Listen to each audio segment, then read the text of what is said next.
셰익스피어 이야기 말괄량이 길들이기. 자네들이 아무리 졸라도 큰딸을 두고 작은딸을 먼저 결혼시킬 수는 없네. 누구든 캐서리나와 결혼하겠다면 당장 허락하겠네. 밥티스타가 말했다. 그러나 호르텐시오와 루센쇼는 작은딸 비엔카에게만 마음이 있을 뿐 큰딸 캐서리나는 거들떠 보려고도 하지 않았다.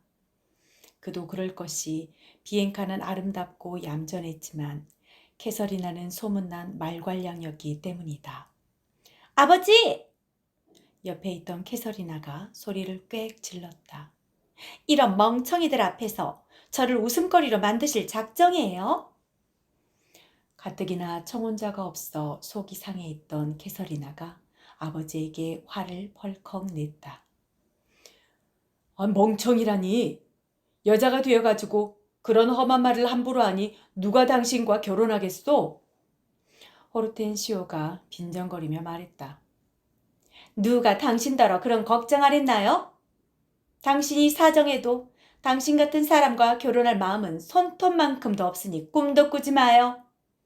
만약 결혼한다면 세 발 달린 의자로 당신 머리를 비껴주고 이 손톱으로 당신 얼굴을 확 긁어서 웃음거리로 만들어줄 거예요. 캐서리나는 실제로 얼굴을 할퀴 것처럼 손가락을 쫙 폈다. 어이쿠!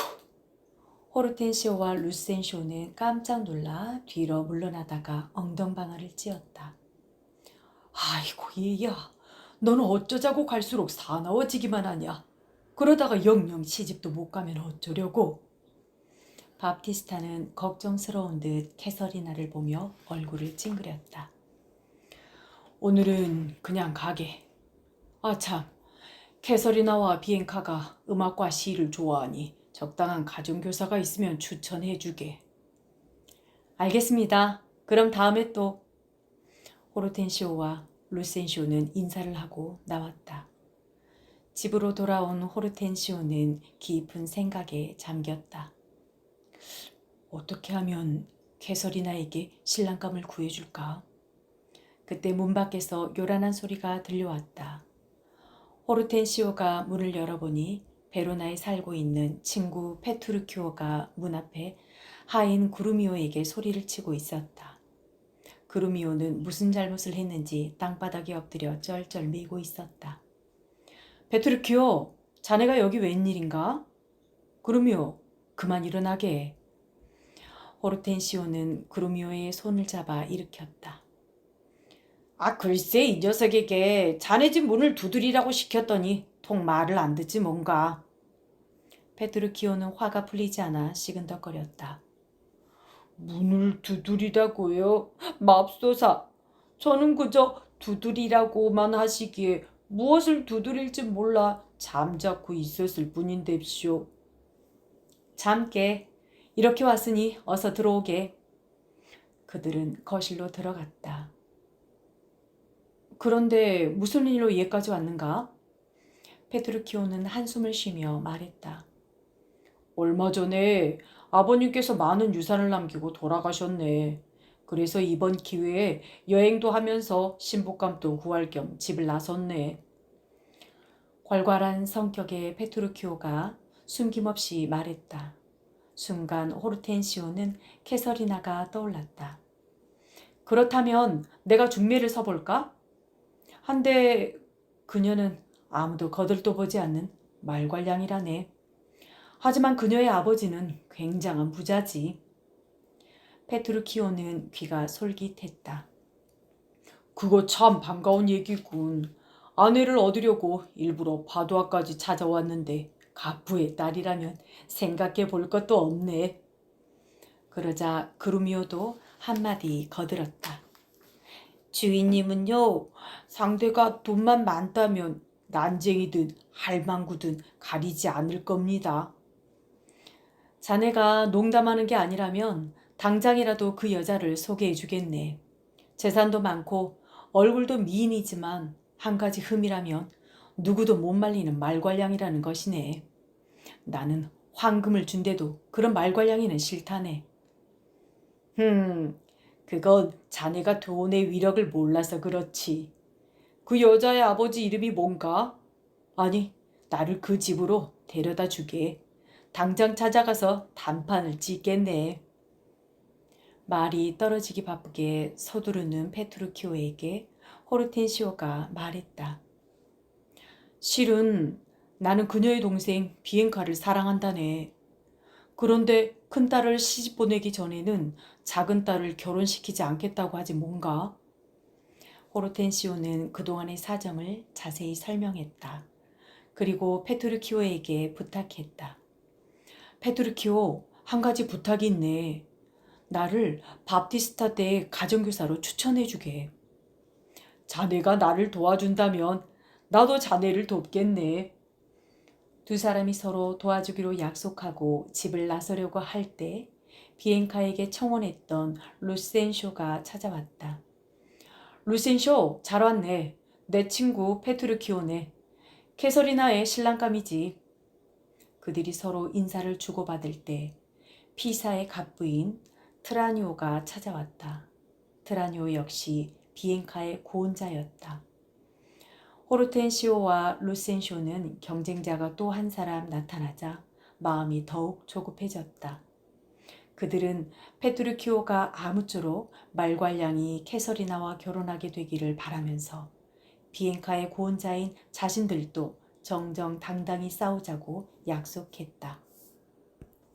한편 밥티스타의 집에서는 또 한바탕 소란이 일고 있었다. 언니, 제발 이 손 좀 풀어줘. 손목이 묶인 비엔카가 캐서리나에게 사정했다. 너 솔직하게 말해봐. 너에게 청혼한 사람들 중 누가 제일 마음에 들지? 내 마음에 드는 사람은 아무도 없어, 언니. 제발 나를 믿어줘. 동생 비엔카에게는 고혼하는 사람이 줄을 섰는데 언니인 자기에게는 고혼자가 한 사람도 없어서 캐서리나는 몹시 자존심이 상했다. 그런데 비엔카가 전에 없이 예쁘게 몸치장을 하자 더욱 화가 난 캐서리나는 비엔카의 손을 묶어 꼼짝 못하게 하고 분풀이를 하고 있었다. 바로 이때 아버지 밥티스타가 방으로 들어오다가 이 광경을 봤다. 아니, 이럴 수가. 캐서리나, 무슨 짓이냐? 밥티스타는 비엔카의 묶인 손을 풀어주며 호통을 쳤다. 아버지가 동생을 감싸고 들자 캐서리나는 더욱 심술이 나서 동생을 핥히려고 했다. 으아! 비엔카가 비명을 지르자 밥티스타는 캐서리나를 가로막고 비엔카를 밖으로 피하게 했다. 아버지는 왜 비엔카 편만 드세요? 저희가 아버지 보물이라서 그런가요? 캐서리나는 아버지에게까지 달려들었다. 얘야, 성질 좀 부리지 마라. 내가 비앙카에게 비해 뭐가 부족하냐. 마음을 고쳐먹고 얌전해지면 내게도 곧 좋은 신랑감이 나타날 거야. 밥티스타는 늘 하던 대로 캐서리나를 타일렀다. 아, 몰라요. 난 싫어요. 사나운 성질을 이기지 못한 캐서리나는 방 안으로 뛰어들어갔다. 휴, 어떻게 해야 한단 말인가. 밥티스타는 깊은 한숨을 몰아 쉬었다. 얼마 후 밥티스타의 집에 4명의 젊은이가 찾아왔다. 안녕하십니까? 루센쇼가 먼저 인사했다. 밥티스타는 인사를 받으면서 한 사람 한 사람 유심히 살펴보았다. 페트루키오가 우렁찬 목소리로 말했다. 처음 뵙겠습니다. 저는 베로나에서 온 페트루키오입니다.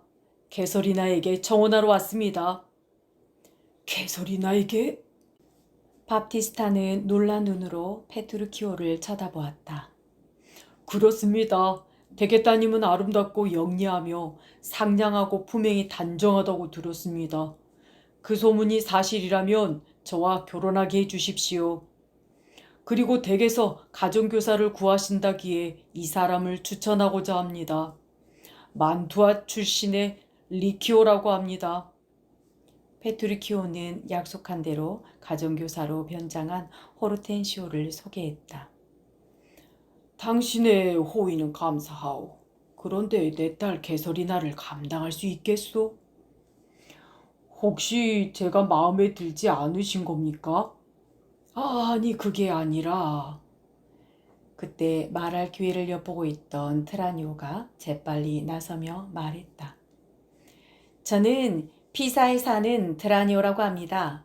댁의 둘째 딸 비엔카에게 청혼하러 왔습니다. 이건 제가 드리는 선물입니다. 트라니오는 악기와 두 권의 책을 선물로 내놓았다. 밥티스타는 트라니오가 피사에 갚으라는 말에 마음이 움직였다. 그럼 이 두 분과 이야기하고 싶으니 다른 두 분은 내 딸들을 만나보기 바라오. 호르텐시오와 루센쇼가 딸들의 방으로 가자 성미 급한 페트루키오가 나섰다. 저는 일이 바빠서 매일같이 청혼하러 올 수가 없습니다. 저는 돌아가신 아버지로부터 많은 유산을 받았는데 그 재산을 축내지 않고 늘리고 싶습니다.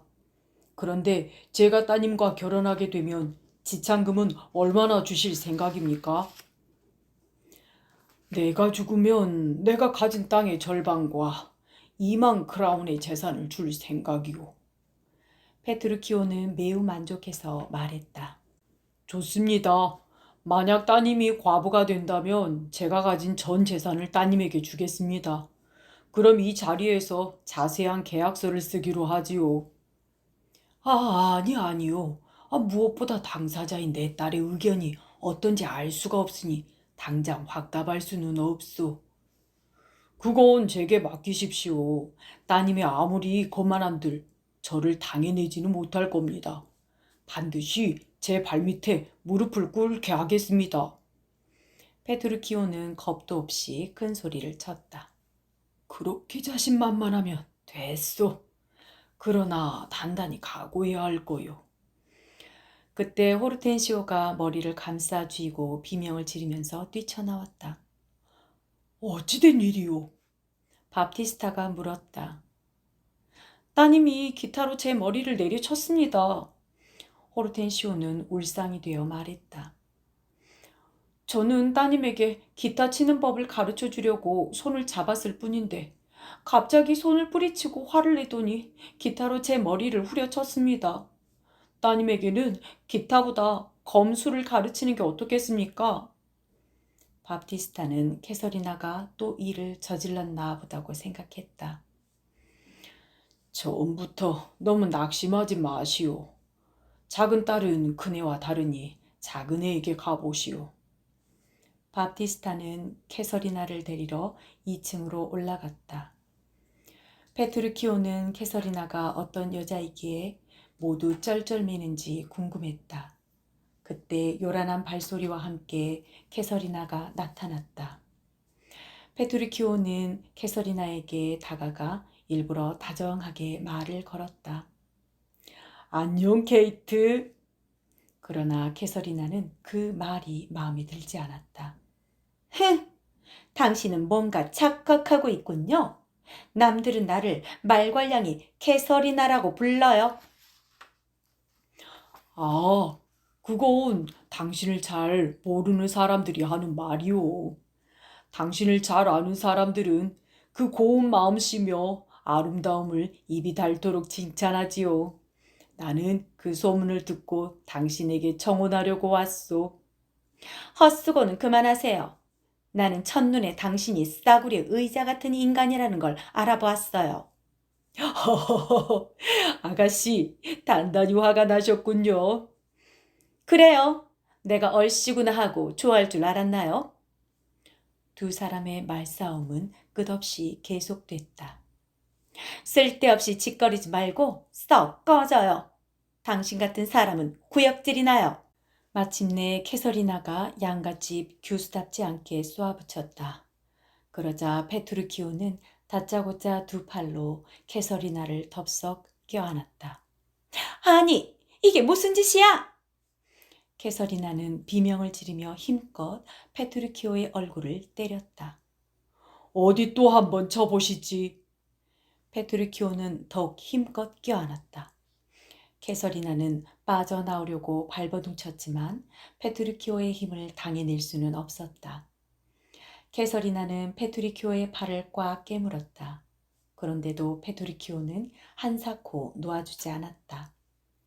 사람들은 당신을 거칠고 거만하고 대단한 고집쟁이라고들 하지만 그건 새빨간 거짓말이오. 당신은 예의 바르고 침착하고 봄날의 꽃처럼 아름다워. 페트리키오는 비로소 캐서리나를 놓아주었다. 말재주 한번 대단하시네. 그렇다고 나 차지할 줄 알아? 당신 아버지는 벌써 승낙하셨소. 당신이 뭐라 하든지 나는 당신과 결혼하겠소.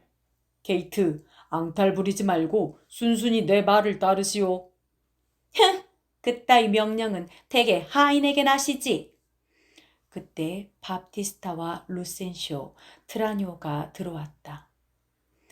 내 딸 캐서리나와는 이야기가 잘 됐소? 밥티스타가 페트루키오와 캐서리나를 번갈아 보며 물었다. 캐서리나는 재빨리 말했다. 아버지, 대단한 친절이에요. 어디서 저런 엉터리를 데려다 절 시집보내려 하세요? 장인어른, 따님은 비둘기같이 온순하고 새벽의 여신처럼 신중해서 세상 소문이 사실이 아니라는 걸 알았습니다. 그래서 저희 둘은 돌아오는 일요일에 결혼하기로 합의했답니다. 페트루키오가 능청을 떨며 말했다. 허튼 수작 마요. 나는 그날 당신이 목매달아 죽는 꼴을 보고 싶군요. 사람들은 어떻게 된 일이냐는 듯 페트루키오와 캐서리나를 번갈아 쳐다보았다. 참 여러 사람 앞이라 부끄러워서 그래요. 단둘이 있을 땐 얼마나 다정하던지 내게 키스를 퍼부으며 정신을 못 차리겠다오. 그렇지 않소, 케이트? 페트루키오는 시치미를 떼고 캐서리나의 손을 덥석 잡았다. 그럼 저는 베로나로 돌아가서 결혼식 옷도 맞추고 예물도 준비하겠습니다.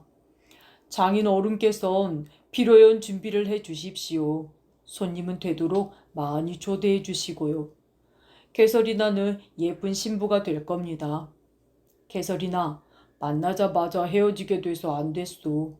하지만 일요일은 얼마 남지 않았소. 키스해 주지 않겠소? 페트루키오는 재빨리 캐서리나의 볼에 입을 맞추었다. 캐서리나는 너무 어이가 없어 페트루키오를 밀쳐내고 자기 방으로 달아났다. 밥티스타는 너무도 갑작스러운 일에 정신이 없었지만 말괄량이 캐서리나를 시집보내게 되어 다행이라 생각했다. 그래서 비엔카의 신랑감을 고르는 일은 캐서리나의 결혼식 이후로 미루기로 했다. 드디어 일요일이 되었다. 캐서리나와 페트루키오의 결혼식을 보기 위해 많은 하객들이 모여들었다. 억지로 끌려 나온 캐서리나는 신부 차림을 한 채 결혼식을 기다리고 있었다. 그러나 시간이 지나도록 신랑은 나타나지 않았다. 연락도 없이 나타나지 않다니 이게 웬일이지? 밥티스타는 초조해서 안절부절 못했다. 그러나 가장 속이 타는 사람은 신부인 캐서리나였다. 이럴 줄 알았어. 그 녀석은 정말 엉터리야. 두고 보라고요. 사람들이 이제 나를 보고 저 여자가 그 사기꾼 페트리큐의 마누라다 하고 손가락질을 할 거예요.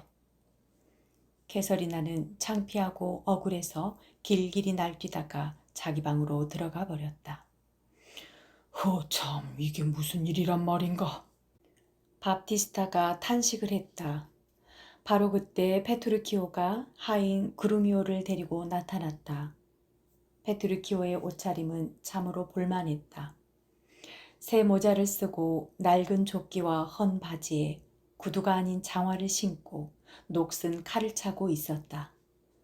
게다가 그가 타고 온 말은 더욱 볼썽 사나워서 등은 굽은 데다 줄줄 콧물을 흘리고 다리를 덜덜 떨고 있는 늙은 말이었다. 새 신랑의 차림을 보고 모두 눈이 휘둥그레졌다. 그러나 페트루키오는 아무렇지도 않은 듯 큰 소리로 떠들었다. 내 귀여운 신부는 어디 있나요? 아니, 왜들 그렇게 나만 쳐다봅니까? 내 얼굴에 뭐가 묻었나요? 밥티스타는 눈살을 찌푸리며 말했다. 여보게, 결혼식 날 왜 그런 차림을 했나? 어서 가서 그 냄새나는 괴상한 옷을 벗어버리고 멋진 결혼 예복을 입고 오게. 장인어른, 캐서리나와 제가 결혼하는 것이 중요하지 옷이 중요합니까? 늦긴 했지만 서둘러 결혼식을 거행해야죠.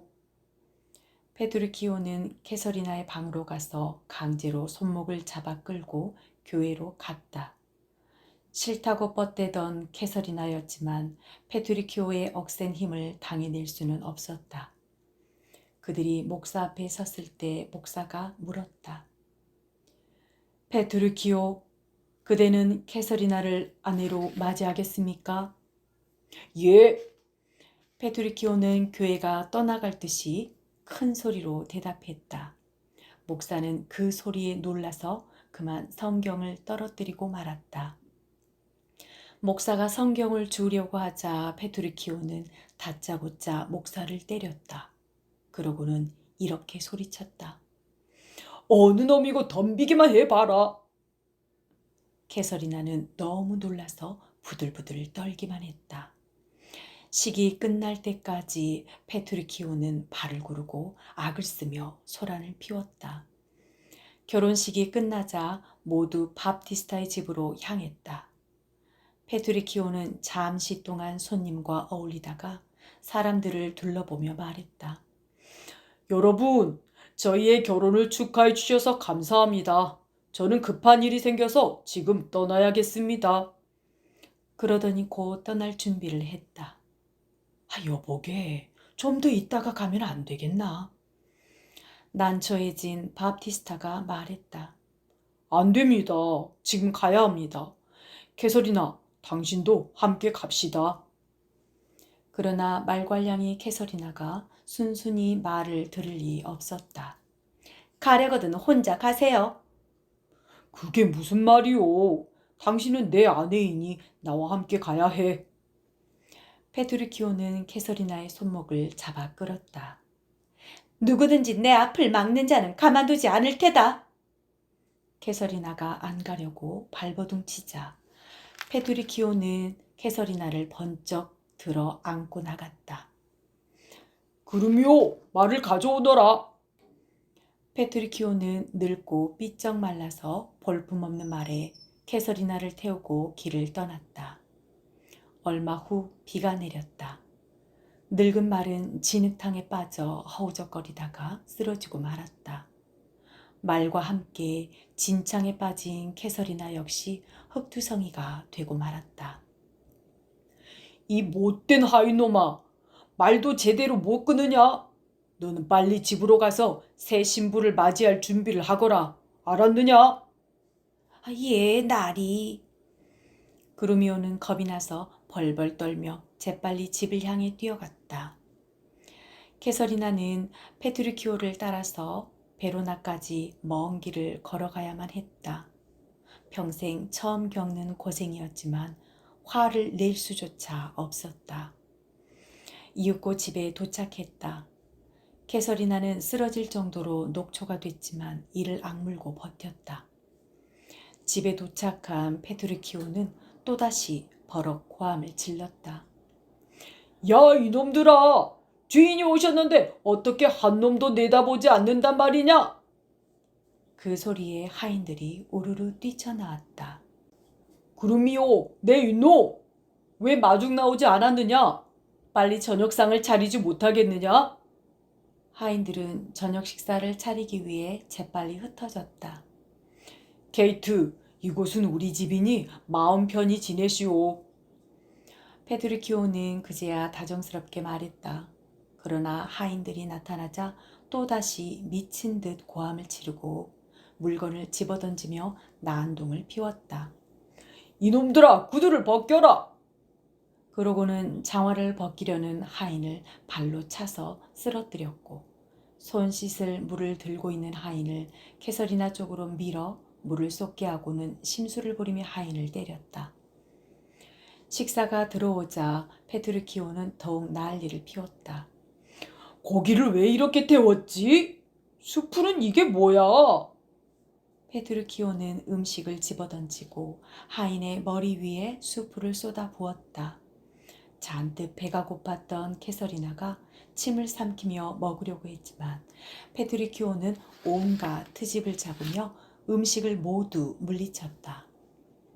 캐서리나는 더 이상 말할 기운도 없었고 아직 자존심이 남아서 먹을 것을 달라고 사정하기도 싫었다.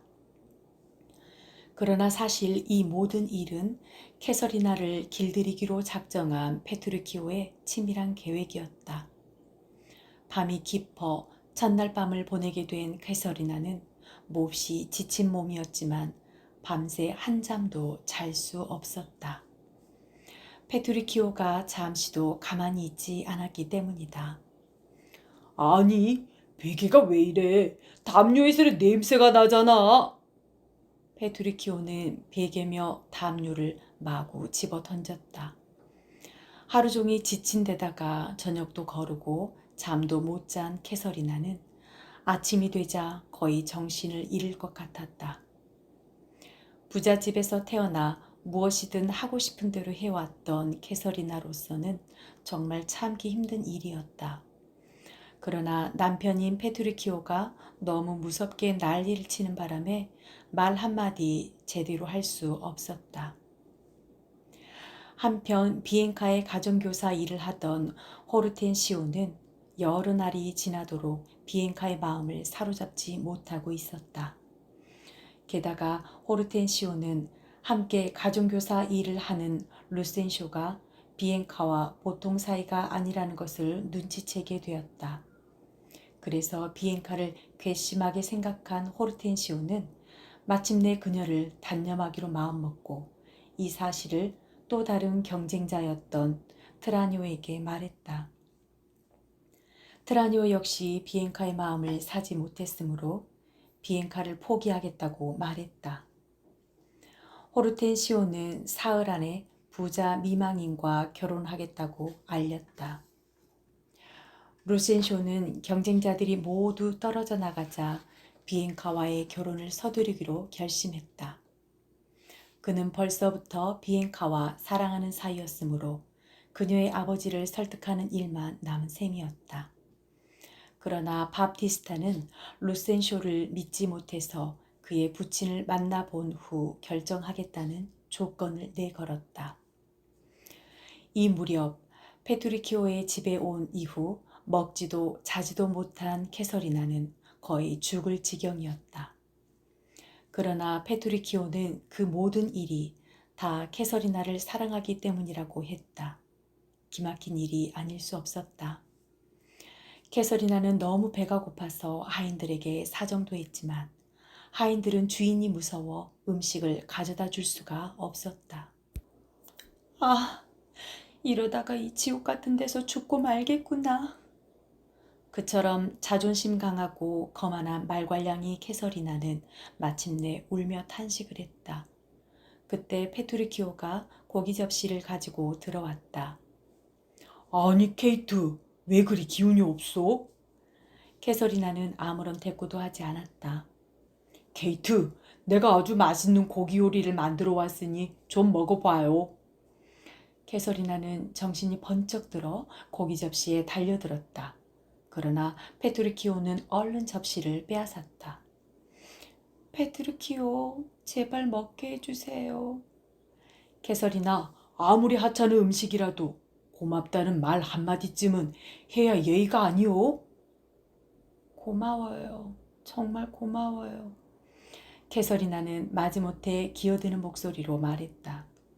페트루키오는 그제야 접시를 내려놓았다. 캐서리나는 허겁지겁 고기를 집어먹었다. 다음날 페트루키오가 말했다. 캐서리나, 진정해 갑시다. 비단 외투에 비단 모자, 주름 잡힌 드레스, 예쁜 보석으로 치장하고 거들먹거리며 갑시다. 당신을 위해 재단사를 오라고 했소. 캐서리나는 너무도 기뻐서 활짝 웃었다. 잠시 후 재단사와 보석 상인이 왔다. 페트루키오는 먼저 모자를 보더니 또 심술을 부리기 시작했다. 아니 이게 모자야 장난감이야. 이런 싸구려는 필요 없어. 그리고 드레스를 보더니 이렇게 말했다. 아니 이건 또 뭐지? 가장 무도회에 입고 갈 옷인가? 소매는 왜 이렇게 짧아? 가위로 잘랐나? 나리께서 유행에 맞게 만들어 오라고 해서. 재단사는 잔뜩 주눅이 들어 말했다. 이런 걸레 조각 같은 게 유행인가? 필요 없으니 모두 다 가지고 가버려. 그러자 잠자코 있던 캐서리나가 상냥하게 말했다. 여보, 아주 멋진 드레스예요. 저는 이 옷이 마음에 꼭 들어요. 그렇습니다. 마님께 잘 어울릴 겁니다. 재단사가 굽실거리며 말했다. 뭐야, 이 사기꾼 같은 이라고. 이따위 옷이 뭐가 어쩌고 어째? 페트루키오가 고함을 지르며 시근덕거렸다. 재단사는 그만 꽁지가 빠지게 달아나고 말았다. 케이트, 그까짓 옷이 무슨 상관이오. 우리 그냥 가서 크게 잔치를 엽시다. 지금 가면 점심때까지는 도착할 수 있을 거요. 아니에요, 여보. 지금 떠나면 저녁 때나 돼야 도착할 거예요. 그 말을 들은 페트루키오는 캐서리나가 아직도 고집을 꺾지 않았다는 것을 알고는 캐서리나에게 소리쳤다. 흥! 당신은 말끝마다 트집이군. 저가에 가는 건 취소하겠소. 취소! 페트루키오는 밖으로 나가버렸다. 마음이 들떠있던 캐서리나는 또다시 실망할 수밖에 없었다. 이렇게 몇 번이나 캐서리나를 실망시킨 페트루키오는 며칠 후 캐서리나를 데리고 차가로 떠났다. 하늘에는 밝은 태양이 빛나고 있었다. 캐서리나, 저 달빛이 얼마나 곱소? 페트루키오가 태양을 가리키며 말했다. 저건 달이 아니고 태양이에요. 캐서리나가 말했다. 저건 달이요. 내가 달이라고 하면 달인 거요. 남편 말에 반대하는 당신 버릇이 고쳐지지 않는다면 처가에는 가지 않겠소. 페트루키오는 금방이라도 돌아설 듯이 말했다. 당신 말이 맞아요. 저건 달이에요. 캐서리나가 당황해서 말했다. 아니야. 저건 달이 아니고 태양이야. 그래요, 여보. 저건 태양이에요. 당신 말이 맞아요. 이제야 고분고분해졌군. 페트루키오는 만족해서 길을 재촉했다. 그들이 얼마쯤 가자 터벅터벅 걸어가는 한 노인이 보였다. 페트루키오가 말을 걸었다. 아름다운 아가씨, 어디로 가는 길이십니까? 샛별 같은 당신의 눈동자는 밤하늘의 별보다 더 아름답군요. 여보, 이 아가씨를 좀 보시오. 캐서리나가 순순히 남편의 말을 따랐다. 어머나, 정말 예쁘고 아름다운 아가씨로군요. 그러자 페트루키오가 다시 말했다. 노인을 보고 아가씨라니, 당신 미쳤어? 할아버지, 죄송해요. 태양이 하도 눈부셔서 제가 착각을 했군요. 용서하세요. 캐서리나는 얼른 말을 바꾸어 정중히 사과했다. 노인이 말했다. 참 재미있는 분들이요. 나는 비사에 사는 빈센쇼요. 바도아에 가 있는 아들을 만나러 가는 길이요. 잘 됐군요. 우리도 바도아에 가는 길입니다. 그들은 함께 가면서 많은 이야기를 나누었다. 그 노인은 비엔카에게 청혼한 루시엔쇼의 아버지였다. 한편 루시엔쇼는 비엔카의 아버지 밥티스타로부터 결혼 승낙을 받자 곧바로 교회로 가서 둘만의 결혼식을 치렀다. 루시엔쇼의 집에 세 쌍의 신랑 신부가 모였다. 그 중에는 젊은 부자 미망인과 결혼한 호르텐시오도 있었다. 호르텐시오와 루시엔쇼는 서로 아내 자랑을 하면서 말괄량이 캐서리나를 아내로 맞은 페트루키오를 놀렸다. 페트루키오가 말했다. 그렇다면 누구의 아내가 남편 말을 제일 잘 듣는지 한번 내기해 볼까? 그거 좋지. 아내를 불러서 가장 먼저 달려오는 쪽의 남편이 내기 돈을 가지기로 하지. 세 사람 중에서 페트루키오가 가장 많은 돈을 걸었다. 그만큼 자신이 있었기 때문이다. 먼저 루시엔쇼가 하인을 시켜 비행카를 불러오게 했다. 그러나 잠시 후에 나타난 하인은 혼자였다. 아씨께서 바빠서 못 오신답니다. 아니, 남편이 부르는데 바빠서 못 온다니? 페트루키오가 루시엔쇼를 향해 빈정거렸다.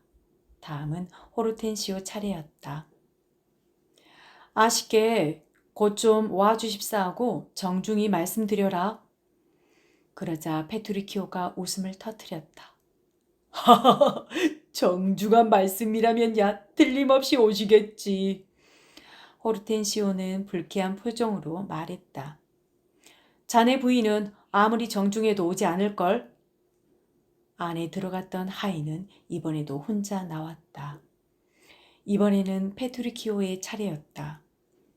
내 명령이니 속히 나오라고 해라. 사람들은 모두 고집센 말괄량이 캐서리나가 나올 리 없다고 생각했다. 그런데 잠시 후 놀랍게도 캐서리나가 나타났다. 부르셨어요? 캐서리나는 웃는 얼굴에다 목소리까지 상냥하기 이를 데 없었다. 동생과 호르텐시오 부인은 어디 있어? 함께 이야기하고 있었어요. 어서 가서 이리 데리고 와요. 싫다고 하면 끌어서라도 데리고 오시오. 예, 그러겠어요. 캐서리나는 다소곳이 물러갔다. 아니, 이게 어떻게 된 일이지? 모두 벌린 입을 다물지 못했다. 페트루키오의 말괄량이 캐서리나를 길들이는 계획이 성공한 것이었다. 밥티스타는 사위가 말괄량이 딸을 숙녀로 만들었다며 고마워했다.